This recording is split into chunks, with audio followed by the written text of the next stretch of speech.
High बज गया तो लोग क्लास में बैठल है। देखो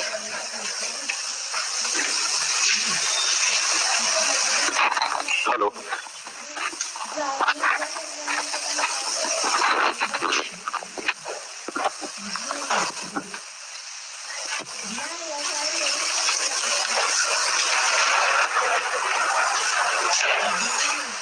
कल ट्रायंगल बढ़ जाइए कल ट्रायंगल ही बताया गया था क्या? तो ठीक है, मतलब सेंटर ऑफ ट्रायंगल। चलिए तो आज हम लोग क्वाड्रिलेटरल देख लेते हैं। देखा जाए, ध्यान दीजिए, बस 3 चीज है इसमें आपका, एक ट्रायंगल के बारे में, एक क्वाड्रिलेटरल और एक आपका सर्किल हो गया।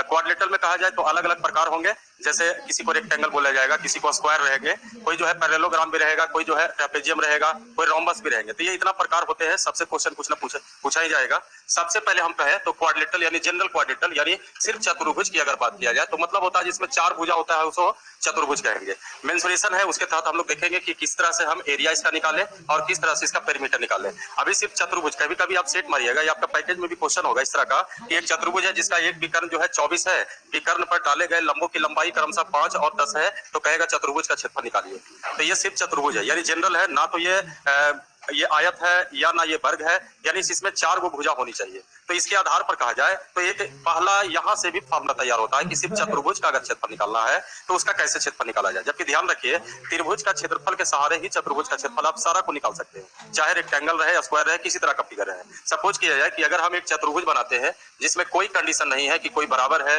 या बड़ा है, छोटा है, समानांतर है, उससे कुछ लेना देना नहीं है, सिर्फ 4 गो भुजा किसी तरह से ये खड़ा हो जाए।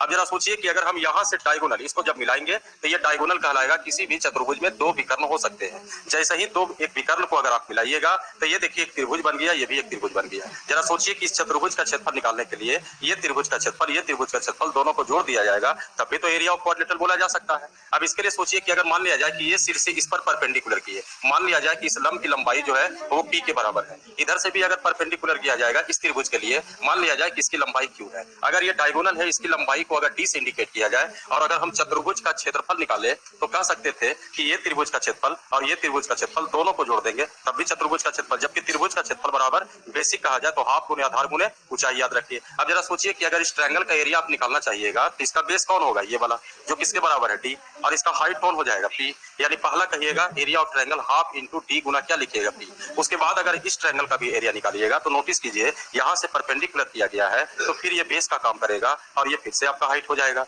यानी इस ट्रायंगल का एरिया निकालेंगे तो हाफ d गुना q।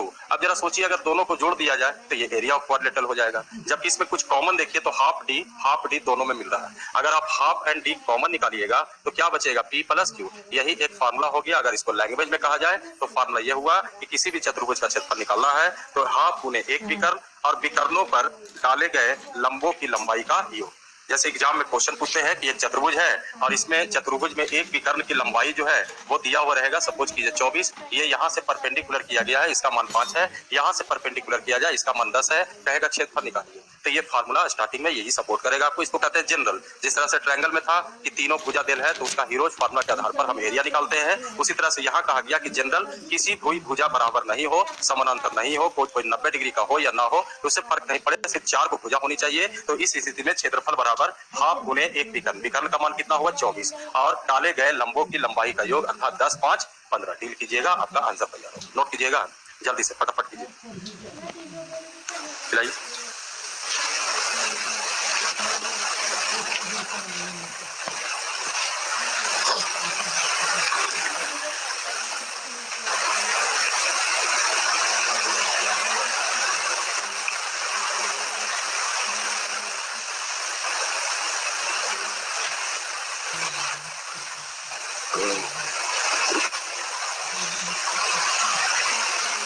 ओके,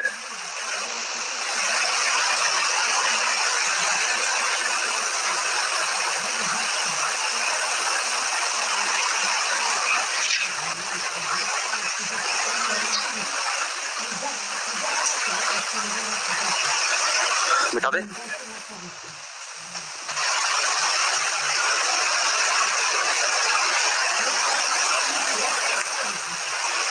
कर ले नोट। अब इसके अलग अलग प्रकार होंगे। जब कंडीशन होगा कि चारों भुजा बराबर होगा तब उसका नामकरण क्या होगा, दो भुजा आमने सामने का बराबर होगा तब उसका नाम क्या होंगे। तो अलग अलग प्रकार में, जैसे पहला आपका वर्ग है जिसको हम लोग स्क्वायर कहेंगे। तो वर्ग का मतलब हुआ कि ऐसा चतुर्भुज जिसकी चारों भुजा आपस में बराबर हो। एक फिगर बड़ा बना देते हैं, उसी में सारा जो पॉइंट होगा उसको मेंशन कर देंगे, ध्यान से समझिएगा। कहता है कि एक ऐसा चतुर्भुज जिसमें चारों भुजा आपस में अगर बराबर हो तो उसको हम लोग वर्ग कहेंगे। जबकि दूसरा पॉइंट आता है प्रत्येक शीर्षकोण जो होना चाहिए वो 90 डिग्री का होना चाहिए। अगर चतुर्भुज बनाते हैं तो उसमें दो विकर्ण होंगे। जबकि कहता है कि अगर वर्ग की बात किया जाए तो वर्ग का दोनों विकर्ण की लंबाई आपस में बराबर होते हैं। इसमें एक क्वालिटी ये भी है कि जब विकर्ण एक दूसरे को काटेंगे तो ये आधा आधा भाग में तो जरूर बटेंगे। साथ ही साथ कहता है कि ये एंगल जो है 90 डिग्री का एंगल बनाते हुए चलेगा। जबकि ये 90 डिग्री का एंगल जो है सब में क्वालिटी नहीं है। एक आपका स्क्वायर में होता है, एक रोम्बस में। रेक्टेंगल में ऐसा कुछ नहीं है। जहां भी कुछ कंफ्यूजन लगेगा बोल दीजिएगा, अल्टरनेट जो है थोड़ा प्रूफ कर दिया जाएगा। लेकिन ध्यान रखिए एरिया है और आपको पेरीमीटर, इसी से संबंध रखना है। बाउंड्री की लंबाई क्या है, पेरीमीटर। यानी क्वेश्चन या तो इस बाउंड्री के आधार पर पूछे या तो इसके अंदर से कोई पूछे। अब जरा देखिए, इसमें कहा जाए विकर्ण की लंबाई बराबर होगा, ये आधा आधा भाग में बटेंगे। अगर हम मेंसुरेशन के तहत इसमें चले तो कह सकते हैं कि पहला परिमाप अगर निकालना है, पेरीमीटर कहा जाए, तो पूरी बाउंड्री की लंबाई, कै गो बाउंड्री आपका है, 4 गो, तो यहाँ पर 4a हो जाएंगे। अगर क्षेत्रफल कहा जाए तो क्षेत्रफल देखिए आप ट्रायंगल के सहारे भी निकाल सकते हैं। इमेजिन कीजिए एक छोटा सा कि अगर हम ये a माने, ये a माने, ये a माने, ये a माने। अब जरा सोचिए, यहाँ 90 डिग्री है, यहाँ 90 डिग्री है। जैसे ही डायगोनल को आपने मिलाया है तो ये ट्रायंगल बन गया, ये ट्रायंगल। अगर इन दोनों ट्रायंगल का एरिया फिर से जोड़ दिया जाए तो ये फिर से आपका एरिया ऑफ क्वाड्रिलेटरल हो जाएगा। अब इसका एरिया निकालोगे तो half into a Guna a, एक बेस होगा तो एक हाइट होगा। तो इधर से करोगे तो हाफ a स्क्वायर, इधर से भी करोगे तो half a square, half a square, half a square, full a square. यानी क्षेत्रफल बराबर क्या पढ़ते हम लोग हैं, भुजा का स्क्वायर। रही बात इसमें अगर हम डायगोनल यानी विकर्ण की बात करेंगे तो विकर्ण बराबर यहाँ से सोचा जाए, ये हाइपोटेनस के आधार पर सोच सकते हैं कि a है, इसको हम लोग क्या बोलेंगे, √2a। यानी विकर्ण जो होगा ये √2a के बराबर होंगे। जबकि आगे इसमें कहा जाए कुछ सिचुएशन प्रतिशत के आधार पर अगर डाला जाएगा, कभी कभी सेट मारिएगा तो क्वेश्चन मिलता है प्रतिशत का। जब चैप्टर पढ़ते थे उसमें भी आपको कुछ क्वेश्चन मेंसुरेशन के तहत आया था कि यदि किसी वर्ग की भुजा को 50% से बढ़ा दिया जाए तो क्षेत्रफल कितना प्रतिशत से बढ़ सकता है, परिमिति कितना प्रतिशत से बढ़ सकता है। यहाँ भी उसका यूज कर सकते हैं, यानी अभी भी रेशियो आपके पास रहेंगे। इसी में अगर कहा जाए कि मल्टीपल के आधार पर अगर क्वेश्चन कर दिया जाए कि मान लिया जाए कि किसी वर्ग का भुजा को अगर आप x गुना से करते हैं तो कहता है कि इसका परिमाप जो है वो भी x ही गुना रह जाता है। और अगर आप क्षेत्रफल कहिएगा तो ये x स्क्वायर गुना होगा। कभी कभी सेट मारिएगा, क्वेश्चन आपको मिल जाएगा कि यदि किसी वर्ग की भुजा को 3 गुना कर दिया जाए तो क्षेत्रफल कितना गुना हो जाएगा। तो 3 का स्क्वायर कीजिएगा, सीधा सीधी ये 9 गुना हो जाएंगे। कभी कभी लिखा जाएगा कि किसी वर्ग की भुजा को 3 गुना कर दिया जाए तो परिमाप कितना गुना हो जाएगा, तो ये 3 गुना ही रहेंगे। क्वेश्चन बोला गया कि यदि किसी वर्ग की भुजा को अगर आप x गुना करते हैं तो परिमाप भी उतना ही गुना ही रह जाता है, जबकि क्षेत्रफल कहा जाता है x स्क्वायर गुना। यही चीज है कि आगे जाकर के जब रिसर्च कीजिएगा 2 वर्ग पर तो क्वेश्चन आपको बहुत मिलेगा। और ये पॉइंट को अगर आप इस पर लाते हैं तो यहाँ से कह सकते हैं कि 2 वर्ग है और इनमें भुजा का अनुपात x/y है, तो परिमाप का भी अनुपात कहेगा तो x गुना है, यानी यहाँ भी x/y होगा। और क्षेत्रफल का अनुपात कहेंगे तो ये x स्क्वायर अनुपात y स्क्वायर होगा। इसके अलावा अगर ये प्रतिशत के आधार पर कुछ आपको मेंसुरेशन का क्वेश्चन पूछेंगे तो कह सकता है कि भुजा को x% से वृद्धि किया गया या कमी किया गया, इस तरह का भी क्वेश्चन आते हैं। तो यहाँ पर प्रतिशत में आप पढ़े थे कि यदि किसी संख्या को x% से बढ़ाया जाए, बढ़े हुए भाग को पुनः y% से बढ़ाया जाए तो संपूर्ण प्रतिशत वृद्धि बराबर x + y + xy/100। याद कीजिए। उसके बाद डीप में हम लोग ये भी कहे थे तो बोला गया था कि यह नियम वहां भी लगेंगे जब 2 राशि गुणनफल के रूप में। नोटिस कीजिए, यहाँ भी अगर x% कहा जाए और क्षेत्रफल की बात कीजिएगा तो बताइए क्षेत्रफल में x स्क्वायर होगा कि नहीं, 2 बार आएगा कि नहीं। तो यहाँ भी आप नियम लगाइएगा तो थ्योरी बनेगा x + x गुने x बटा क्या लिखा है 100, जिससे ये 2x + x स्क्वायर बटा 100% का ये वृद्धि हो सकता है। जैसे क्वेश्चन में रहेगा कि यदि किसी वर्ग की भुजा को 50% से बढ़ा दिया जाए तो क्षेत्रफल कितना प्रतिशत से बढ़ जाएगा, तो सीधा इसमें 50 गुना क्या करेंगे 100, और ये 50 गुने 50 बटा क्या लिखा जाएगा 100, जिससे डीलिंग करने से आपका 125%। या सीधा सीधी जब आपको फार्मूला ऑपरेट करना आता है तो ये कोई जरूरी नहीं है रटना, विकल्प खुला हुआ है, रेशियो आपको लगना ही लगना है, जितना आप लगा सकते हैं। नोटिस कीजिएगा, जितना भी आप मेंसुरेशन का फार्मूला देख लीजिए, अगर आप 100 फार्मूला रखिएगा तो उसमें आपको 70 फार्मूला मल्टीपल के आधार पर ही मिलेगा। वृत्त का क्षेत्रफल पाई स्क्वायर, आयत का क्षेत्रफल लंबाई गुने चौड़ाई, और अगर मल्टीपल है तो मान के चलिए रेशियो वहां पर आप लगा सकते हैं, क्योंकि रेशियो का संबंध मल्टीपल से होता है। फिलहाल देखा जाए, अगर मान लिया जाए कि ये याद नहीं रहते हैं तब भी घबराई नहीं, रेशियो के अंतर्गत भी आप चल सकते हैं क्वेश्चन।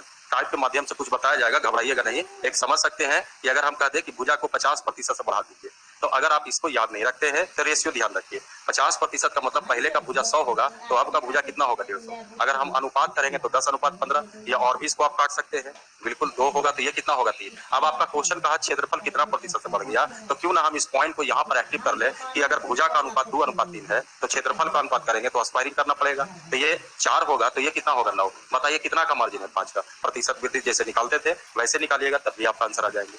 कुछ इसमें अनुप्रयोग पर आधारित क्वेश्चन आएंगे, जैसे कभी कभी देखिएगा कि सर्किल भी एडजस्ट हो जाएगा, कभी अंदर से रहेगा कभी बाहर से, ये सब नोट कीजिएगा।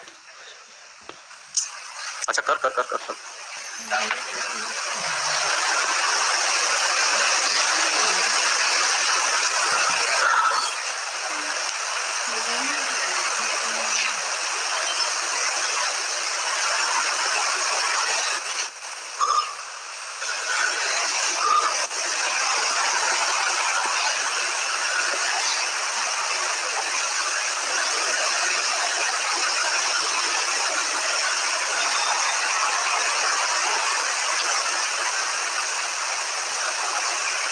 हल्का हल्का कोड कीजिए, ज्यादा लंबा लिफाफा लिखना नहीं है, हल्का हल्का कोड फिगर बना लीजिए, फिगर पर ही क्वेश्चन होंगे।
बेटा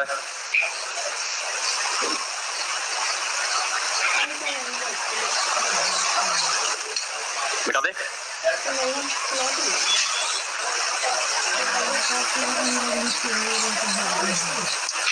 कुछ इसी पर अनुप्रयोग कीजिएगा तो स्पेशल कुछ पॉइंट मिलता है जो आपको मैनेज करने में सुविधा मिलेगा। सीधा सीधी कुछ क्वेश्चन में फार्मूला लगाइएगा तो वहां पर टाइम ज्यादा लगेगा। तो कुछ छोटा छोटा स्पेशल केस होते हैं इसमें।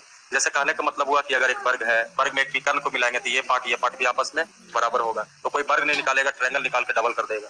ये भी किया जा सकता है कि जब दोनों डायगोनल मिला दीजिएगा तो ये सभी ट्रायंगल भी आपस में बराबर हो जाएगा। यानी ये ए होगा तो ई भी, ए होगा ई भी, ए होगा ई भी होगा। इसका फायदा आपको तब मिलेगा जैसे कह दिया जाए कि इसका विकर्ण जो है वो 10-20 भुजा जो है 20 दे चुका है, विकर्ण आप इसका निकाल सकते हैं। अगला क्या करेगा कि सर ये पार्ट और ये पार्ट आपस में बराबर है, ये लगा देगा ये वाला वैल्यू 1/√2 पाइथागोरस याद कीजिए। जहां 90 बन गया समझ लीजिए पाइथागोरस जिंदा है वहां पर। आधा आधा क्वेश्चन से उड़ाते चला जाता है। जैसे देखिए जी ये 1 तो ये कितना होगा √2, क्योंकि विकर्ण की लंबाई बराबर है। ध्यान से समझिएगा, लिखाएंगे कुछ नहीं, फिगर को समझिए, माइनस करना समझिए। ये 1 √2 समद्विबाहु समकोण त्रिभुज बनेगा, क्योंकि ये भुजा बराबर, ये 90 डिग्री का कोण बनेगा। तो समद्विबाहु समकोण त्रिभुज आइसोसेलेस भी रहेगा, राइट एंगल ट्रायंगल भी होगा। उसी में बताया गया था कि देखिए अगर ये दोनों भुजा बराबर होगा तो ये समद्विबाहु हुआ, और 90 डिग्री हो गया तो ये समकोण हो गया। जबकि इसमें कहे थे ट्रिपलेट एक ही को आता है, 1/√2 और कुछ नहीं आएंगे। तो अगला सोचिए कि ये √2 जो है कितना हो गया है, 20। कितना से गुणा हुआ होगा, 10√2 से। 20 का तुलना कितना से करोगे, √2 से। तो ये मान निकाला जा सकता है। ये मान कितना होगा, 10√2। ये मान कितना होगा, 10√2। अच्छा इसका ट्रायंगल का एरिया कितना के बराबर होगा, half into base into height. Half का हाफ, बेस की जगह क्या लिखोगे, 10√2, हाइट की जगह क्या लिखोगे, 10√2। अच्छा ये ट्रायंगल ऐसा कहेगा आपके पास, यानी 4 से गुना कर दिया जाए तब 20 का स्क्वायर निकाला जा सकता था एरिया। यानी कभी कभी आपको काम देगा, कुछ क्रिटिकल ज्यादा क्वेश्चन हो जाएगा तो यहीं से निकाल सकते हैं ये क्वेश्चन। आगे देखिए कुछ पॉइंट और है, जैसे कभी कभी देखिएगा कि सर्किल से जो स्क्वायर है उसके बाहर भी हो सकता है, अंदर भी हो सकते हैं। सपोज कीजिए कि अगर एक सर्किल दिया हुआ है, एक वर्ग है, और इसके अंदर एक सर्किल को अगर इंस्क्राइब किया जाए यानी मिलाया जाए, तब कहेगा कि बताइए कि सर्किल का एरिया क्या है। तो सर्किल के एरिया के लेकर डिपेंड क्या करेगा, यहाँ से अगर इसको मानते हैं साइड माना जाए तो जरा नोटिस कीजिए इसका सेंटर होगा। एक थ्योरी पढ़ना है आपको टेंजेंट लाइन के बारे में। कोई भी अगर टेंजेंट लाइन का मतलब होता है कि एक रेखा जो है वृत्त के एक बिंदु को टच करते हुए निकल जाए। फिलहाल अगर हम ये पॉइंट अगर यहाँ से यहाँ तक भी अगर आप कॉमन सेंस लगाइए तो क्या ये सर्किल का डायमीटर हो सकता है, जो किसके बराबर है आपका, ये भुजा के बराबर। तो अगर आप इसका रेडियस निकालिएगा तो डायमीटर का क्या होता है, आधा। यानी कह सकते हैं कि यदि किसी भी वर्ग में अगर एक सर्किल बड़ा से बड़ा सर्किल काटा जाए तो उस सर्किल का जो त्रिज्या होगा इस वर्ग की भुजा का क्या होगा, आधा। जैसे मान लिया जाए कि कहते हैं कि एक वर्गाकार क्षेत्र है जिसका भुजा 20 है और कह दिया जाए कि इससे एक बड़ा से बड़ा सर्किल काट लिया जाए तो शेष भाग का क्षेत्रफल क्या होगा। तो आप वर्ग का क्षेत्रफल में से ये सर्किल का क्षेत्रफल घटाइएगा, जबकि सर्किल का क्षेत्रफल के लिए रेडियस आपको चाहिए। रेडियस किसके बराबर है, इस भुजा का क्या है, आधा। यानी इसका रेडियस कितना होगा, 10। अब सोचिए अगर स्क्वायर का एरिया सर्किल का एरिया लेस कर देंगे तो ये गैपिंग का एरिया निकल सकता है। कभी कभी देखिएगा कि क्वेश्चन में आपका बाहर से भी रहते हैं, जैसे एक सर्किल है और इसके बाहर जो है, इसके अंदर जो है एक स्क्वायर आ गया, यहाँ से इसको मिलाइए, ये अगर सेंटर होगा तो ये देखिए यहाँ से इसको मिलाया तो स्क्वायर के लिए डायगोनल होगा, लेकिन सर्किल के लिए क्या कहलाएगा, डायमीटर। अब जरा सोचिए कि ये ए होगा, ये ए होगा तो ये पूरा कितना होगा, √2 है। विकर्ण बराबर होते √2 को भुजा। जबकि आधा आधा कीजिएगा तो ये भी √2a/2 होगा और ये भी √2, पूरा तो आपका मान हो जाएंगे।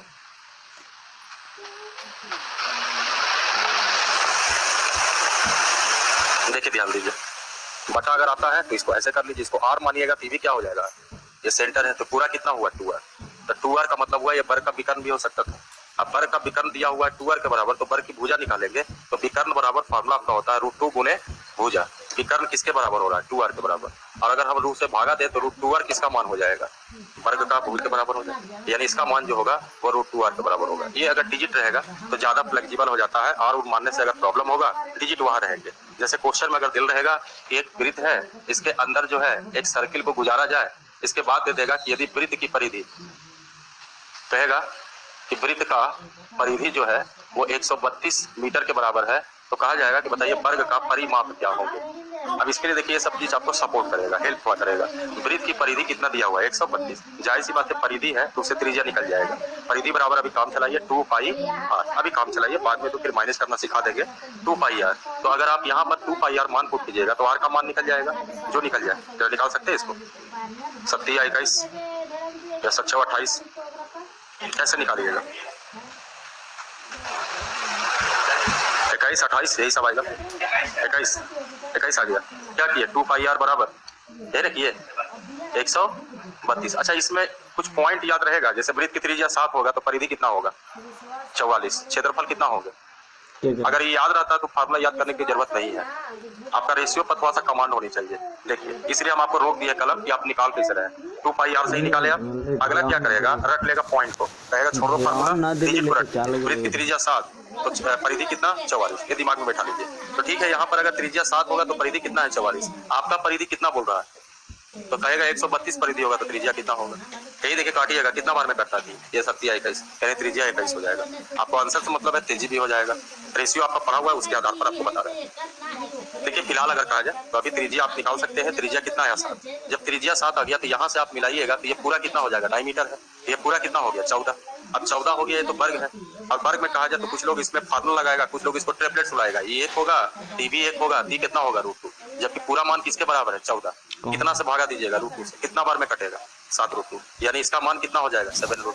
अब जरा सोचिए भुजा का मान 7 √2 निकाल लिया गया। अब पूछेगा परिमाप बताइए, तो परिमाप बराबर क्या होगा, 4 गुने भुजा, तो 4 गुने 7 √2 से माइनस कर सकते हैं। जबकि सीधा सीधी भी आप बना सकते हैं, कोई समस्या नहीं है। लेकिन हाँ ये सब थोड़ा सा पॉइंट ध्यान रखोगे तो समय आपका बचेगा। इसको देखिए भुजा पर ढाल दिया गया है, इसको रेडियस पर ढाल दिया गया है, समस्या नहीं ना होगा इसमें। बस ये ध्यान रखिए पॉइंट को, ये पॉइंट को जरूरी नहीं है, सिर्फ ये ध्यान रखिए कि अगर वृत्त अंदर जाएगा तो वृत्त की त्रिज्या जो होगा भुजा का क्या होगा, आधा। और अगर वृत्त अगर बाहर चला जाएगा तो कहेगा कि वृत्त का जो व्यास होगा यही व्यास वर्ग का क्या कहलाएगा, विकर्ण कहलाएगा। वृत्त का जो व्यास होगा वो वर्ग का क्या कहलाएगा, विकर्ण। अगर व्यास दिल है तो उसी को विकर्ण मानिए, अगर विकर्ण दिल है तो उसी को क्या मानिए, व्यास। आइए अगला देखा जाए। देखिए अगला होता है एक आयत, जिसको रेक्टेंगल कहते हैं। अब देखिए आयत रेक्टेंगल में क्या होंगे कि इसमें चारों भुजा तो बराबर नहीं होंगे, आमने सामने भुजा बराबर होंगे। हाँ उसमें भी ध्यान रखिएगा, स्क्वायर में भी जो है भुजा तो चारों बराबर होगा, लेकिन एक दूसरे के समानांतर होगा, पैरेलल होगा।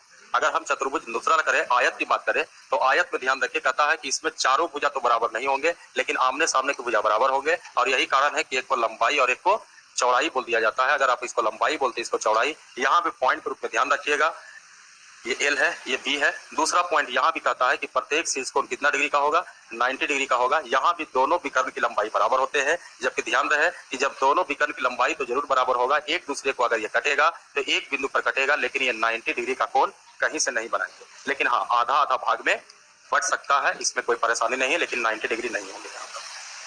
आगे कहा जाए, इसमें अगर आप परिमाप निकालते हैं पेरीमीटर मेंसुरेशन के आधार पर, तो परिमाप बराबर पूरी बाउंड्री की लंबाई। इसमें देखिए बाउंड्री यहाँ भी आपको 4 गो है, जिसमें 2 गो L का है, 2 गो B का है। अगर आप जोड़िएगा तो 2L और 2B, यही कॉमन निकालिएगा तो किताब का फॉर्मूला थोड़ा लगेगा 2 × L + B। रही बात, अगर यहाँ भी अगर आप विकर्ण निकालना चाहते हैं डायगोनल, तो विकर्ण आप पाइथागोरस से भी सोच सकते हैं। ये L है, ये B है, ये लाइन जो है एक राइट एंगल ट्रायंगल का निर्माण करेगा, जिससे ये बड़ी भुजा कहलाएगा, और बड़ी भुजा का मान दो छोटी भुजाओं के वर्गों के योग के बराबर होंगे। यानी इसका मान अगर आप निकालना है तो √L² + B² करेंगे। इसी में अगर आप एरिया निकालते हैं तो एरिया क्षेत्रफल भी निकालने के लिए अभी बताया गया कि अगर एक विकर्ण को भी अगर ढालिएगा तो ये 2 ट्रायंगल में बन जाएंगे, एक ACD, एक जो है आपका ABC। अगर ये ट्रायंगल का एरिया भी निकाल करके अगर जोड़ देते हैं तब भी एरिया ऑफ ये रेक्टेंगल हो सकता है। इस ट्रायंगल का अगर देखिएगा ACB में या AC अगर D में चलिए, यहाँ 90 डिग्री बना हुआ है। अगर इसको आप आधार कहिएगा तो इसको क्या कहिएगा, ऊंचाई, या इसको आधार कहिएगा तो इसको ऊंचाई कहिएगा। अब बताइए इसका क्षेत्रफल बराबर क्या होगा, ½ LB। इधर नोटिस कीजिए ABC में भी एगो आधार है, एगो ऊंचाई, तो यहाँ भी एरिया ½ LB हुआ, ½ LB पूरा LB, इसलिए क्षेत्रफल बराबर क्या होगा, L × B। नोट कीजिएगा इसको।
हो गया।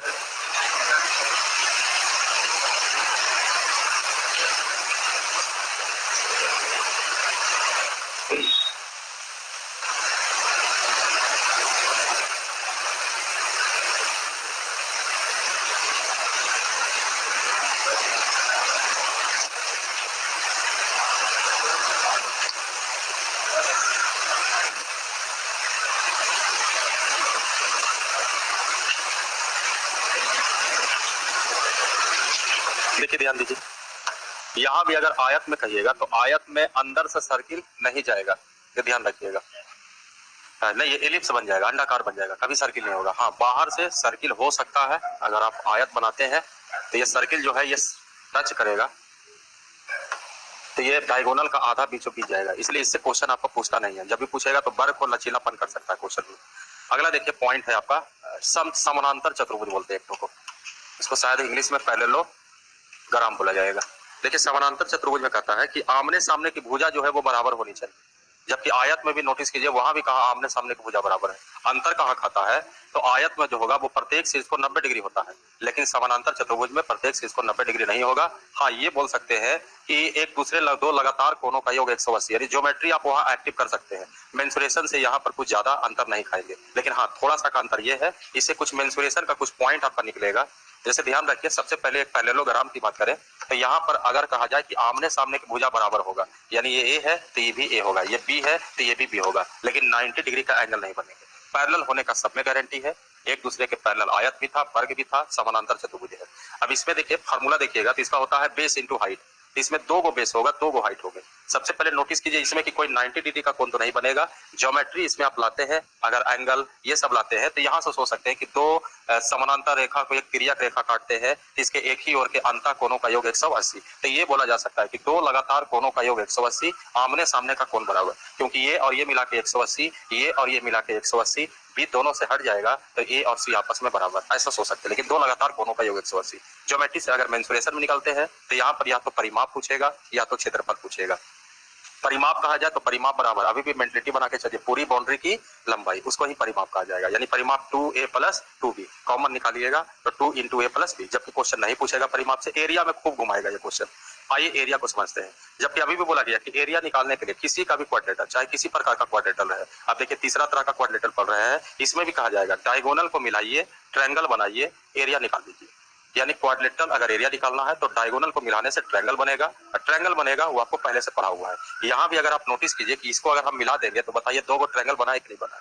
अब इन दोनों ट्रायंगल के एरिया निकाल करके जोड़ दिया जाए तब भी यहाँ पर कह सकते हैं एरिया ऑफ क्वाड्रिलेटरल। जबकि ध्यान रखिए समानांतर रेखा का परिभाषा क्या होता है कि अगर हम तल में 2 दी गई, सरफेस में 2 दी गई रेखाएं अगर हम अनंत दूरी तक बढ़ाते हैं तो एक दूसरे को क्रॉस नहीं करें। साथ ही साथ ये भी पॉइंट पढ़े होंगे कि समानांतर रेखा के बीच की लंबवत दूरी जो है, यानी परपेंडिकुलर डिस्टेंस जो है, कहीं भी आपस में क्या होगा बराबर। इस बात को आप यहाँ पर फायदा उठाइए। अगर हमको इसको ट्रायंगल का एरिया, ये ट्रायंगल का एरिया निकालना है, यहाँ पर आपको लगता है कि 90 से ज्यादा हो गया, सोचिए अगर इमेजिन कीजिए अगर आप इसको बेस बोलते हैं इसका हाइट कहा जाएगा। देखिए अगर आप इसको बेस बोल दिए तो इसका हाइट के लिए हम यहाँ से परपेंडिकुलर कर सकते हैं, आगे बढ़ा करके हाइट को क्या मान लिया जाए, h। तो देखिए हाफ का हाफ हो गया, बेस की जगह क्या माना गया a, तो हाइट आपका क्या हो गया h हो जाएंगे। जबकि यहाँ पर अगर आप इधर इधर नोटिस करते हैं तो देखिए बेस आपका क्या हो जाएगा, हाइट क्या हो जाएगा इसका, हाइट h। देखा जाए इधर से भी कहा जाए बेस इसको मानिएगा, इसको बढ़ा दे ये काम चल जाएगा। ये फिगर है आपका, इसको बेस मानिएगा। ये देखिए 90 से थोड़ा सा ज्यादा लग रहा है आपको, याद कीजिए अधिक कोण त्रिभुज ट्रायंगल बताया गया था, जिसमें याद कीजिए कहते कि बेस आप बढ़ाइएगा तो इसका हाइट ऐसे नहीं पड़ेगा, हाइट के लिए इस बेस को आगे बढ़ाना पड़ेगा। अगर इसको आगे बढ़ाते यहाँ से परपेंडिकुलर करते हैं जिसको हम क्या कर रहे हैं एज, तो इस ट्रायंगल का एरिया में आपने इसको बेस माना है तो ये क्या होगा, हाइट होगा। तो इस ट्रायंगल का एरिया निकालने के लिए half into base into height. अच्छा ये ट्रायंगल का एरिया निकालिएगा, इस बार इसको बेस मानिएगा। तो ये देखिए अगर 90 से ज्यादा लग रहा है तो इसको भी आप आगे बढ़ाइएगा और यहाँ से परपेंडिकुलर करोगे तो कहना ये है ये दोनों समानांतर रेखा है तो इसका दूरी और इसका दूरी क्या बराबर होगा। चलिए ठीक, तो आप बताइए इस ट्रायंगल का एरिया निकालेंगे तो क्या होगा, हाफ का हाफ, बेस के जगह ए और ऊंचाई के जगह एज। अब बताइए दोनों को जोड़ दिया जाए, हाफ एज कितना हो गया, पूरा एज। पूरा एज का मतलब ए का मतलब हुआ आधार और एज का मतलब क्या हुआ, ऊंचाई। जबकि नोटिस कीजिए हम तो इधर से परपेंडिकुलर किए, अगला कहेगा सर कि बी को भी ये वाला भी तो बेस बनाया जा सकता है। अभी आप बेस किसको बनाए, ए को, जबकि अगला ये भी तो बेस बन सकता है। यानी इसमें 2 तरीका होगा, बेस यहाँ से भी बेस यहाँ से भी। फिगर पर मत जाइए, हौज पौच हो रहा है, फिगर पूरा ढंग से बना देते हैं, लेकिन जो थ्योरी आपको समझाया गया उसको फंक्शन को समझिए। ये देखिए फिगर आपका सीधा सीधी ऐसी रहेगा, A B C and D, ये समानांतर थे, ये समानांतर है। यहाँ से अगर आप इसको ए बोलते हैं, इसको क्या बोलते हैं बी। इसमें देखिएगा कभी भी आप समानांतर चतुर्भुज में सुनने के लिए नहीं आएगा कि समानांतर चतुर्भुज की लंबाई तथा चौड़ाई, आयत का लंबाई चौड़ाई सुनने के लिए आएगा। समानांतर चतुर्भुज का लंबाई चौड़ाई नहीं बोला जाता है। समानांतर चतुर्भुज के बारे में बोलेगा तो 2 आसन्न भुजा बोले जाएगा, या इसी को कहेंगे एडजेसेंट साइड, या बोला जाएगा लगातार भुजा। एडजेसेंट साइड का मतलब हुआ कि 2 साइड को मिलाने से एक एंगल क्रिएट हो जाए, कोण अगर बन जाए तो वो बोलते हैं कि संगत भुजा, यानी एडजेसेंट साइड। तो यहाँ पर देखिए 2 संगत भुजा, एक हमने कहा कि अगर यहाँ से परपेंडिकुलर कीजिएगा तो ये हाइट होगा। अगर बेस इसको मानिएगा, यहाँ से अगर आप परपेंडिकुलर कर दीजिएगा तो हाइट हो जाएगा। जबकि देखिए जब बेस बदला हुआ है, इसका बेस ए है, इसका बेस बी है, इसका हाइट बदल जाएगा। अगर इसका हाइट 1 होगा तो इसका हाइट क्या होगा, जबकि इसका एरिया बराबर हम लोग क्या पढ़ते हैं, बेस इंटू हाइट। अब बताइए कितने तरीका से इसका एरिया निकाला जा सकता है, 2 तरीका से। एक तो अगर आप इधर से चलोगे इसको बेस मानोगे तो इसका हाइट कौन होगा, h1। जबकि अगर आप इधर से बेस मानिएगा b को तो हाइट कितना होगा, h2 होंगे। अब यहाँ से देखिए कि इधर से भी आपका क्वेश्चन बनेगा, इधर से भी थोड़ा सा और डीप में ले जाइए इसको तो आगे अनुपात भी आपका तैयार होगा। लिख सकते हैं इसको ऐसा, ए अनुपात बी लिख दे, ऐसी ऐसी। चलो देखिए यहाँ से मैसेज क्या मिला आपको कि किसी समानांतर चतुर्भुज में आधार ए भी आधार है और बी भी क्या है, आधार। तो आधार का जो अनुपात हो रहा है उनके ऊंचाई के अनुपात के बराबर नहीं हो रहा है। अगर आधार ए है इसका ऊंचाई h1 है, इसका आधार b है तो ऊंचाई क्या है h2। लेकिन यहाँ क्या हो रहा है, उल्टा हो रहा है। आधार का जो अनुपात है इनके ऊंचाई के अनुपात का क्या हो रहा है, उल्टा हो रहा है। एक आधार का ऊंचाई कौन है, h1, यहाँ क्या शो कर रहा है, h2। ये आपको फायदा कब करेगा, जैसे क्वेश्चन समझिए। एक समानांतर चतुर्भुज है, इसमें एक भुजा 120 दिया हुआ है, दूसरा भुजा 25 आपका दिया हुआ है। कहा कि दो समानांतर भुजाओं के बड़ी भुजा की जो बीच की लंबवत दूरी है ये लिख दिया है यहाँ पर, मान लीजिए 40। आपसे क्वेश्चन पूछा कि बताइए ये जो छोटी भुजा है इसके बीच की लंबवत दूरी क्या होगा। क्वेश्चन ऐसे पूछेगा आपसे, क्या कीजिएगा, या तो ये फार्मूला का यूज कीजिएगा कि सर एरिया इधर से निकाले चाहे एरिया इधर से निकाले, एरिया तो दोनों का बराबर है। तो ये देखिए एक तरफ आप लिखिएगा एक देगा, इसका निकालना है 24। ये फायदा आपको इसमें होगा, नोट कीजिएगा इसको। इसको कोई जरूरी नहीं है, ये तो आपको समझा रहे थे। देखिए कि प्रॉब्लम ज्यादा हो रहा है, कोची लिखा रहा है, इसलिए कहे कि ये सब क्वेश्चन पूछेगा तो ये सब हेल्प करेगा आपको। मतलब समानांतर चतुर्भुज का क्षेत्रफल आधार गुने ऊंचाई बोलिए, लेकिन सिचुएशन को समझिए कि आधार गुने ऊंचाई दो तरह से हो सकता है। इसको नोटिस कीजिए तो आगे कुछ पॉइंट भी आपको मिलेगा।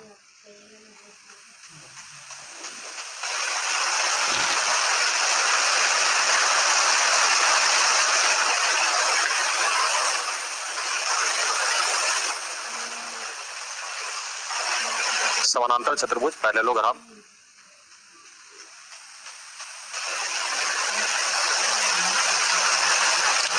नोट ही कर रहे हैं। एक इसका बेसिक फिगर नोट कर लीजिए। ये ए है, ये बी है, ये ए होंगे, ये बी होंगे। 90 डिग्री का कोई गारंटी अब नहीं है, 90 डिग्री नहीं बनेगा। विकर्ण जो है वो भी गारंटी नहीं है कि एक दूसरे को कटेंगे तो ये जो है आधा आधा भाग में ये, लेकिन 90 डिग्री का गारंटी नहीं, ये बराबर नहीं।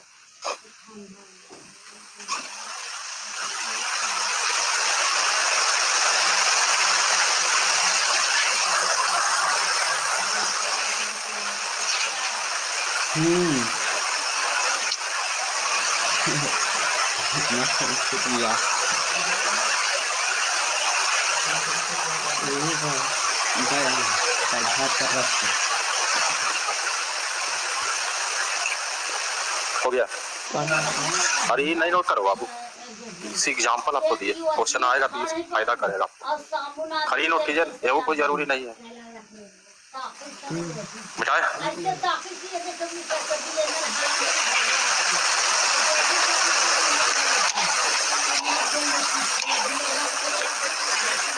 नोट कर लिए,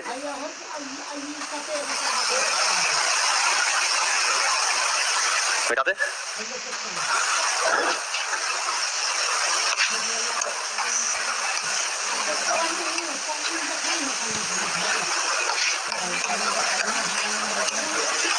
देखा जाए चतुर्भुज में 3 से ज्यादा क्वेश्चन पूछा जाता है। एक स्क्वायर है, एक पैरेललोग्राम है, एक रोम्बस। 3 को ज्यादा मजबूत कर लीजिए, हो सकता है ज्योमेट्री घुसा रहे इसमें। ऐसे देखिए क्वेश्चन कुछ अनुप्रयोग पर आधारित क्वेश्चन होते हैं। ऐसे कहेगा कि एक समानांतर चतुर्भुज है और समानांतर चतुर्भुज का आधार और त्रिभुज का आधार एक ही हो जाए तो क्वेश्चन पूछा जाएगा कि त्रिभुज का क्षेत्रफल और समानांतर चतुर्भुज के क्षेत्रफल में क्या एक संबंध होगा। जबकि संबंध ये होता है त्रिभुज का क्षेत्रफल जो है यह समानांतर चतुर्भुज के क्षेत्रफल का आधा हो जाता है। जैसे कभी कभी सेट मारिएगा तो दे देगा कि ए बी सी सी डी का क्षेत्रफल जो है ए लिख देगा 50, त्रिभुज कहेगा ए पी बी का क्षेत्रफल बताइए, जबकि ये पैरेललोग्राम था। यहाँ पर अगर पॉइंट याद रहेंगे तो सीधे 2 से क्या दीजिएगा, भागा, आंसर हो जाएगा। आइए पॉइंट को समझ लीजिए। जैसे अगर हम इसको ए बोले, इसको क्या बोले बी। अच्छा यहाँ से परपेंडिकुलर करेंगे, क्या ये 2 समानांतर रेखा के बीच स्थित है, यानी लंबा दूरी कहलाएगा। जबकि 2 समानांतर रेखा के बीच की लंबा दूरी कहीं भी बराबर होगा।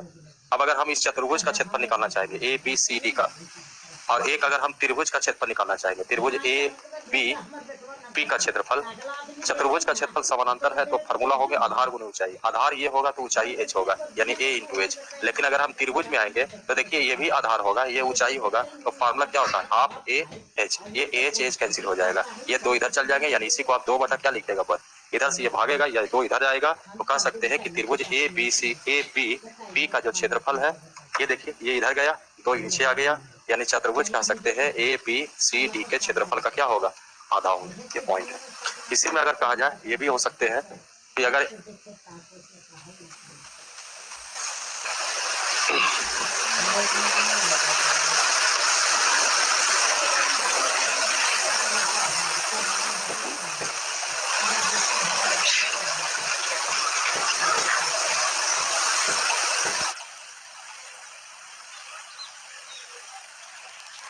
अच्छा इसको नोट कीजिए, तब फिगर हम बनाते हैं।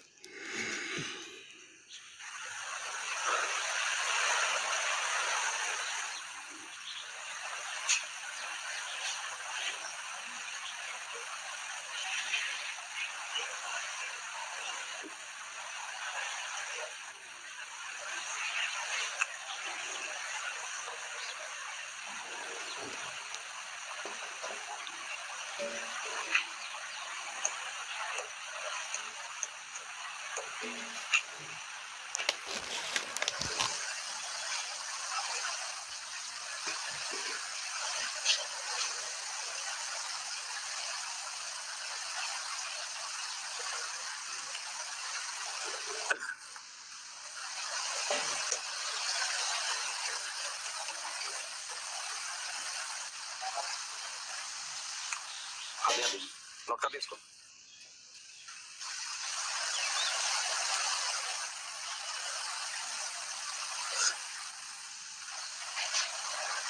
देखिए ध्यान दीजिए, कहता है कि अगर ऐसा हो जाए कि एक समानांतर चतुर्भुज, देखिए ए बी सी डी है, एक समानांतर चतुर्भुज आपका ए बी डी ई है, जबकि दोनों में नोटिस कीजिए आधार एक है।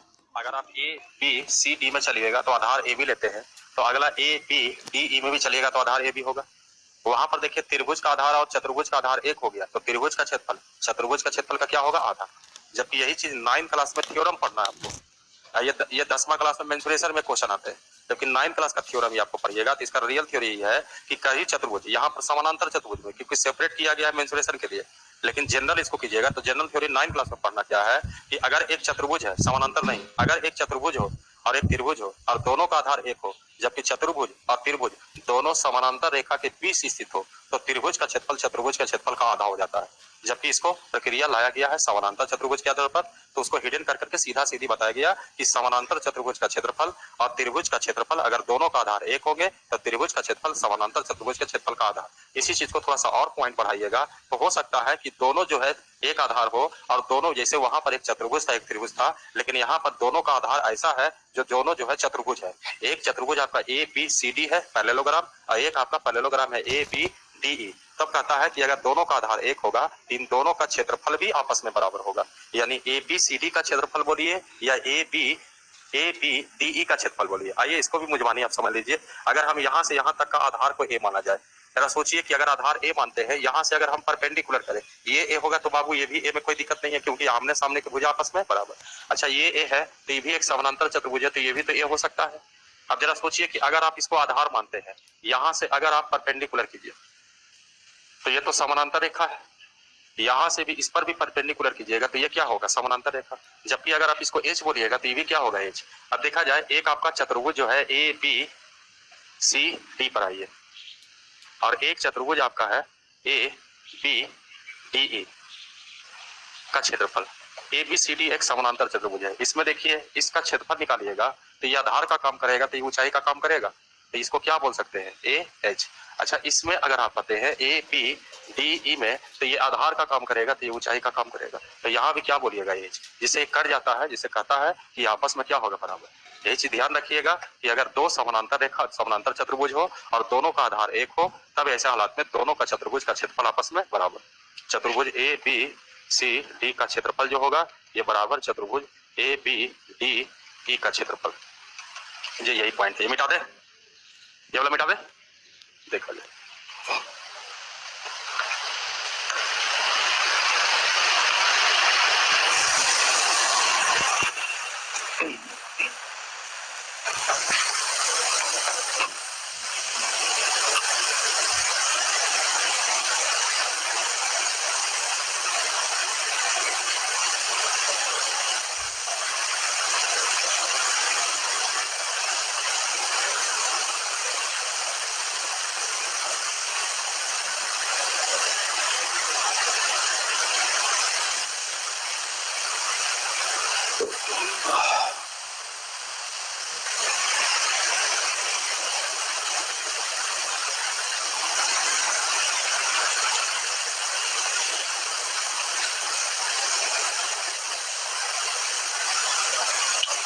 और कर लिए,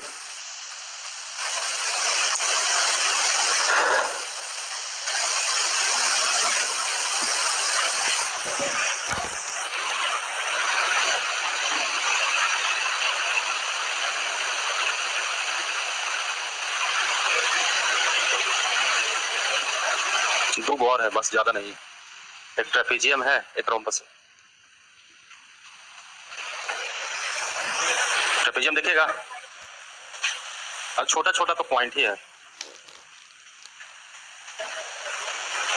देखिए ध्यान दीजिए, एक ट्रेपेजियम है जिसको हिंदी में कहेंगे समलंब चतुर्भुज।